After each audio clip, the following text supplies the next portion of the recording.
When it comes to developing strategies, we inevitably discuss biases and seasonality, concepts well known but not necessarily familiar to all aspiring traders. So here we are. In this video, we'll explain what these terms mean, their differences, and how to use this information to create our trading strategies. I'm one of the coaches at Unger Academy, and let's start with some theory. First, what do we mean by biases and seasonality? Simply put, these terms refer to repetitive market behavior. In other words, some markets tend to move up or down during certain periods with consistent patterns, indicating the stability of the bias or seasonality. Another important thing to know is that biases can vary depending on the period considered. For example, there are daily biases where we analyze this repetitive movement within a single session.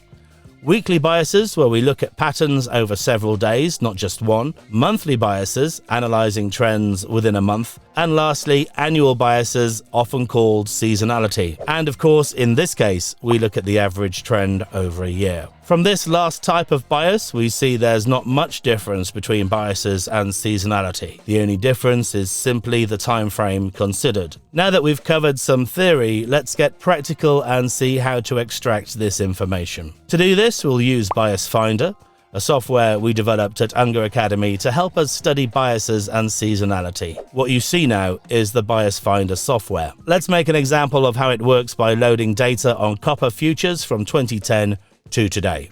As you can see here on the right, we can analyze various biases or seasonality patterns. For this video, let's analyze the daily bias.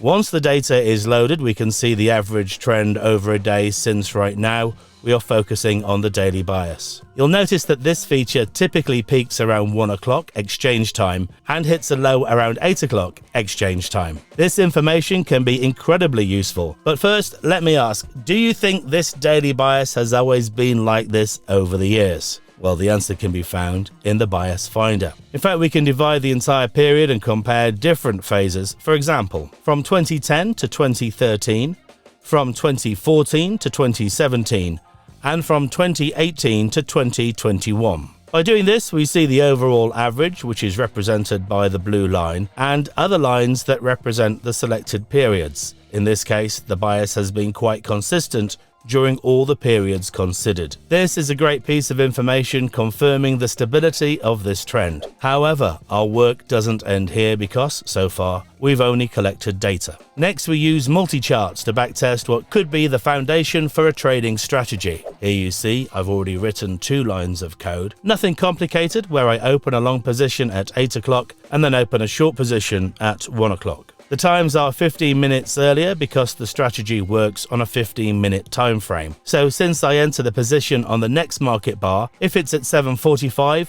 I will enter the position at 8 and the same for 1 o'clock. Anyway, I've already loaded the strategy onto the chart, and let's have a look at the performance. As you can see from the equity line, we have a curve that grows consistently, so the analysis done on Bias Finder is accurate.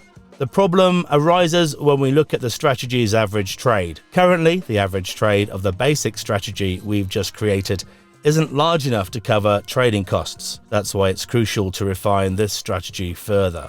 Remember, it's just 2 lines of code for now. So in summary, we've seen that we can use biases and seasonality as triggers. However, this isn't the only way to use this information. In fact, we can also use biases as operational filters. Let me explain by taking the seasonality of the S&P 500's futures as an example. In this chart from the Bias Finder, we see the annual average excursion of this future, and notice how September is statistically a negative month. Let's suppose we develop a classic trend following or mean reverting strategy. In that case, it might make sense to avoid going long in September, since the results will likely be poor. Or we could decide to go short in September due to the negative trend. So with this video, I wanted to show you how useful it is to have objective data to rely on. But I must conclude by reminding you that so far, we have only done a historical analysis, and even biases and seasonality can change over time. That's why it's important to monitor these trends and diversify our portfolio,